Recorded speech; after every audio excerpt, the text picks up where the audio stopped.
नमस्कार साथियों, स्वागत है आप सभी का अंकित इंस्पायर्स इंडिया पर। मैं हूं अंकित अवस्थी। साथियों, हमारे पड़ोसी मुल्क नेपाल के अंदर हाल ही में कुछ ऐसा घटित हुआ है जिसकी संभवतः कल्पना ना तो नेपाल सरकार ने की थी और ना ही हम लोगों ने की थी। हम लोगों से मतलब भारत की मीडिया ने या फिर भारत में लोग बैठे हुए राजनेताओं ने या फिर लोगों ने क्या कि नेपाल के अंदर कुछ ऐसी घटना घटी जिसमें कि नेपाल सरकार के द्वारा अपने आदेश की पालना के लिए कहा गया था कि अगर अमेरिका के चलने वाले ऐप हमारे आदेश को मान लेते हैं तो ठीक है, अदरवाइज हम उन्हें बंद कर देंगे। चर्चा करेंगे कौन सा ऐसा आदेश था। उन ऐप्स ने वो बात मानी नहीं, इन्होंने ऐप बैन कर दिए। जनता सड़कों पर उतर आई। सड़कों पर हुए प्रदर्शन ने 20 से ज्यादा लोगों की जान ले ली। और ये 20 से ज्यादा लोगों की जो जान है ना, ये क्या मायने रखती है इस बात का आप अंदाजा इससे लगा लीजिए कि प्रेशर बढ़ता देख करके सत्तारूढ़ दल के अंदर सहयोगी घटक दल ने, जो गृह मंत्री का पद लेके बैठे थे, उन्होंने पद से इस्तीफा दे दिया। इस पूरी घटना को आज विस्तार से समझेंगे कि अल्टीमेटली क्या है ये ऐप की कहानी, क्या है रजिस्ट्रेशन की कहानी और असल कहानी क्या है। असल कहानी क्यों? क्योंकि जो होता दिख रहा है तस्वीरों में, ये भीड़ भीड़ जो आपको दिख रही है, ये भीड़ कुछ ना कुछ हमें पुराना याद कराती है। आप इस तस्वीर को अगर ध्यान से देखें तो आप समझ पाएंगे कि कम जनता नहीं है, हजारों की संख्या में लोग सड़कों पर हैं। इंटरेस्टिंग है, ये सारे के सारे यूथ हैं। इंटरेस्टिंग है कि ये जेनजी क्राउड है। जेनजी क्राउड बोले तो ये इंटरनेट के युग में पैदा हुई क्राउड है, जिसने इंटरनेट से ही इंफॉर्मेशन प्राप्त की है और उन्हीं से मोटिव्ड है। आप इस तस्वीर को देख करके अंदाजा लगा सकते हैं कि ये तस्वीरें कुछ वैसी ही हैं जैसी आपने कुछ दिनों पहले बांग्लादेश में देखी थी। ये संसद के ऊपर चढ़ते हुए लोग हैं। संसद में, नेपाल की संसद में कूदने का प्रयास करते हुए, फांदने का प्रयास करते हुए बच्चे हैं, आपको यहां दिखाई दे रहे हैं। अगर आप इस भीड़ को फिर से कनेक्ट करते हैं कि ऐसी ही भीड़ हमने कहीं और भी देखी थी, तो याद करिए ये भीड़ शायद आपको याद आ जाए बांग्लादेश के अंदर। अगर बांग्लादेश के अंदर यही भीड़ आपको याद आए तो फिर आपको याद आएगा कि वहां पर भी ऐसे ही हुआ था। वहां पर भी भीड़ चढ़ गई थी संसद के ऊपर। वहां पर भी ऐसे ही हुआ था कि मोहम्मद यूनुस सरकार में आ गए थे। शेख हसीना को भागना पड़ा था। और जब यूनुस सरकार में आए थे तो आपको ये व्यक्ति याद आया होगा कि ये अमेरिकी प्रयासों के कारण ऐसा हुआ था, जिसके चलते बांग्लादेश के अंदर सत्ता परिवर्तन हो गया था। तो क्या नेपाल में जैन जी को मोटिवेट किया है क्या अमेरिकियों ने? क्यों?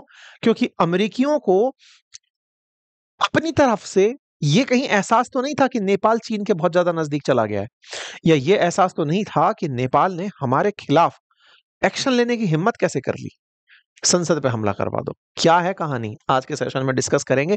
क्योंकि हेडलाइंस हैं कि 19 से ज्यादा लोग अब तक मारे जा चुके हैं और नेपाल में ये जैनजीज का प्रोटेस्ट है। आप कहेंगे सर, जब बांग्लादेश में हुआ था तब तो उसको छात्रों का, स्टूडेंट्स का प्रदर्शन कहा था, अब जैनजीज का क्यों कह रहे हो? क्योंकि असल में इस प्रोटेस्ट के होने का जो ट्रिगर है, मतलब जिस कारण से ये हुआ है, वो इंटरनेट पर बंद बैन करना, सोशल मीडिया प्लेटफॉर्म्स को बैन करना है। सोशल मीडिया पर पाई जाने वाली जो क्राउड है आज के समय में, जो 15 से लेकर 30 साल की उम्र के बीच की है, जिसने इंटरनेट को आते देखा है, इंटरनेट से फेसबुक, व्हाट्सएप, इंस्टा या फिर यूट्यूब को यूज किया है, उन्हें उन्हें जैन जेड के रूप में कंसीडर किया जाता है, जनरेशन जेड माना जाता है, जिन्हें जैनजीज कहते हैं। ये डिजिटली मोर अपडेटेड फेलोज हैं। इन्हीं लोगों ने इस प्रोटेस्ट का आह्वान किया था। अक्सर कहते हैं कि सोशल मीडिया के जो लोग हैं, उनका लाइफ स्पैन कहिए या फिर उनका प्रभाव कहिए, इन्फ्लुएंस कहिए, वो केवल इंटरनेट पर होता है, जमीन पर नहीं। लेकिन यहां पर देख करके ऐसा लग रहा है कि उनके आह्वान ने भीड़ को सड़कों पर इस तरह उतार दिया कि 19 से ज्यादा लोगों की मौत हो चुकी है। सरकार ने शूट एट साइट का ऑर्डर दिया हुआ है। ऐसा ही ऑर्डर कभी बांग्लादेश में हुआ था। इसी के चलते इन पर सवाल खड़े हो रहे हैं कि क्या इसके पीछे कोई कॉन्स्पिरेसी तो घटित नहीं हो रही है। चर्चा करेंगे डिटेल में, लेकिन एक क्विक अपडेट जान लीजिए। हम लोग फिलहाल स्पॉटिफाई पर भी हैं, अगर आप चाहें तो वहां सुन सकते हैं। और हाँ, अगर आप स्टॉक मार्केट में इंटरेस्ट रखते हैं तो और इन्वेस्टमेंट से रिलेटेड नॉलेज चाहते हैं तो फंडामेंटल ऑफ स्टॉक मार्केट का कोर्स बातें बाजार की पर उपलब्ध है। म्यूचुअल फंड का कोर्स उपलब्ध है। साथ ही साथ हम आपको ये भी बता दें कि कहीं पर भी हम कोई भी स्टॉक से रिलेटेड टिप्स नहीं देते हैं। कुछ फ्रॉड चैनल्स हमें दिखाई दिए, हमने उन्हें रिपोर्ट किया है, आप भी सावधान रहें। बाकी अपनी पाठशाला को भी आप चेक कर सकते हैं, हमारी बुक्स और हमारे कोर्सेज के लिए। साथियों, आज से 2 दिन पहले मैंने अपनी पाठशाला नामक जो यूट्यूब चैनल है, वहां पर यह सेशन किया था कि अचानक अमेरिकी कंपनियों के खिलाफ नेपाल क्यों हो गया। उसमें मैंने डिटेल से बताया था कि कम से कम 26 ऐसी कंपनियां हैं जिनको नेपाल रेगुलेट करना चाहता है, और उसको रेगुलेट करने के पीछे का कारण बताया था कि इन्हें 7 दिन का अल्टीमेटम दिया गया था कि या तो आप अपने ऑफिसेज को नेपाल में बना लो, अगर नहीं बनाओगे, मतलब ऑफिस से मतलब कोई भी ऐसा व्यक्ति हमारे पास बिठा दो जिसे हम कह सकें कि यार ये ये पोस्ट हटा दो, या फिर इस चीज में हमारे खिलाफ, हमारी कल्चर के खिलाफ, हमारे देश के खिलाफ भड़काया जा रहा है, इन चीजों को हटा दो, क्योंकि हमारी कोई सुनवाई नहीं होती। ऐसा करते हुए नेपाल सरकार के द्वारा बकायदा 26 ऐसे एप्लीकेशंस थे जिसमें Facebook messenger, Instagram, YouTube, WhatsApp, Twitter, LinkedIn, तमाम वो शामिल थे जो अमेरिका से बिलोंग करते थे, और उन्होंने नेपाल में कहीं भी अपना सेंटर नहीं बनाया था। उन्हें सरकार ने फिर बैन कर दिया था। जब बैन करने की बात आई थी, उसी समय सोशल मीडिया पर जो लोग बहुत सक्रिय हैं नेपाल के अंदर, उन लोगों ने अपनी तरफ से प्रोटेस्ट का आह्वान कर दिया कि ये सरकार सोशल मीडिया को इसलिए बैन नहीं करना चाहती कि इन्हें एक व्यक्ति नेपाल में बिठाना है ताकि उससे शिकायत कर सके, ताकि ये खुद के कल्चर को बचा सकें। असल में सरकार ने बहाना क्या दिया कि हम सोशल मीडिया में, जो सोशल मीडिया प्लेटफॉर्म पर जो कंटेंट डलता है वो नेपाल के खिलाफ खराब इमेज बनाता है, हमारी संस्कृति को खराब करता है।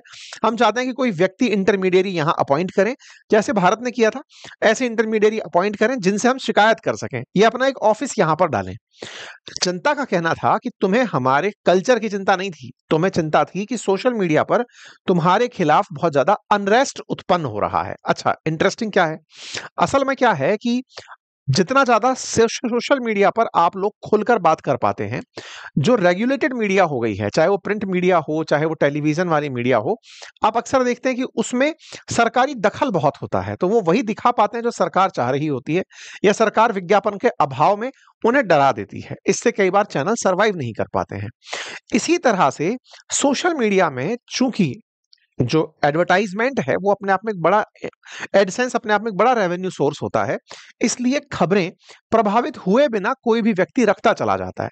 तो सोशल मीडिया इस समय पर लोकतंत्र में वाकई में एक फोर्थ स्तंभ बनकर खड़ा हो गया है, जो सरकार का चेक एंड बैलेंस स्थापित करता है। आपने बहुत सारी चीजें पिछले दिनों में ऐसी देखी होंगी जिन्हें सोशल मीडिया के प्रभाव के रूप में आप कंसीडर कर सकते हैं, लेकिन जब भी आप किसी कन्वेंशनल मीडिया वाले व्यक्ति से पूछेंगे तो वो सोशल मीडिया को बिल्कुल बुरी तरीके से बर्बाद मानता हुआ कि यहां पर तो केवल बेकार काम ही हो रहा है, लोगों को बर्बाद ही किया जा रहा है, सट्टा खिलाया जा रहा है, जुआ खिलाया जा रहा है, कुछ भी बोल करके वो उन्हें दबाने का प्रयास करते हैं। खैर, ये वर्चस्व की लड़ाई है, सोशल मीडिया बहुत आगे जा चुका है, इसको कन्वेंशनल मीडिया कहीं ना कहीं पीछे खींचने का प्रयास करता है। खैर, जो भी है, इस तरह के जब प्रदर्शन जेनजीज ने प्लान किए कि हम सरकार के खिलाफ जाएंगे, इन चीजों के, किस बात के, कि आप लोगों ने ये जो बैन किया है इसे हटाओ, क्योंकि आप असल मायने में सोशल मीडिया पे देश की भलाई नहीं चाहते, आप चाहते हैं कि सोशल मीडिया पर सरकार का विरोध ना हो, सरकार का विरोध ना हो, इसलिए आप इन एप्लीकेशंस को ही बैन कर देना चाहते हैं। और चूंकि टिकटॉक जो चाइनीज एप्लीकेशन है उससे तो आपकी बढ़िया सेटिंग है, तो उसे बोल करके तो आप जो चाहें वो हटा सकते हैं। तो टिकटॉक को आपने इसीलिए चलने दिया। शुरुआत में इन्होंने तरीका बड़ा किया था, पहले टिकटॉक ही बैन किया था 2 साल पहले, ताकि टिकटॉक के माध्यम से यह बताया जा सके। टिकटॉक ने तुरंत अपना आदमी बिठा दिया, टिकटॉक को पुनः बहाली दे दी, और उसके बाद में फिर ये अमेरिकी ऐपों के एक साथ खिलाफ हो गए। ठीक है, नेपाल की बड़ी सेलिब्रिटीज ने भी जेनजीज प्रोटेस्ट का समर्थन किया, जनता सड़कों पर उतरी। यह प्रोटेस्ट आज होना शुरू हुआ। सड़कों पर उतरी जनता की मांग एकदम साफ थी, और उनका कहना था, पहले तो हमारे ऊपर से लगे हुए ये प्रतिबंध हटाइए। जो प्रतिबंध लगाए हैं असल मायने में उनका उद्देश्य आपको अपने खिलाफ कुछ नहीं सुनना है, इसलिए आपने इस तरह से काम किया है।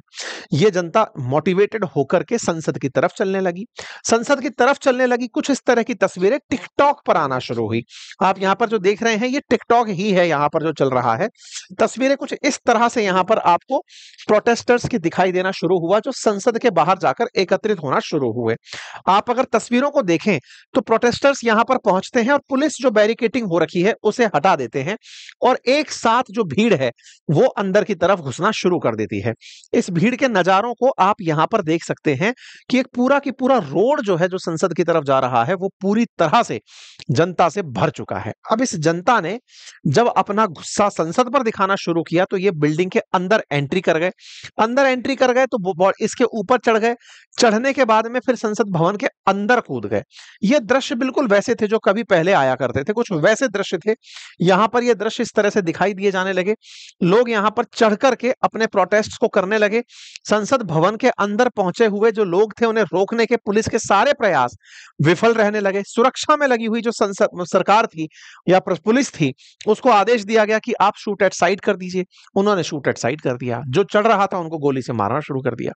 मारते मारते 19 से ज्यादा लोग मारे जा चुके हैं।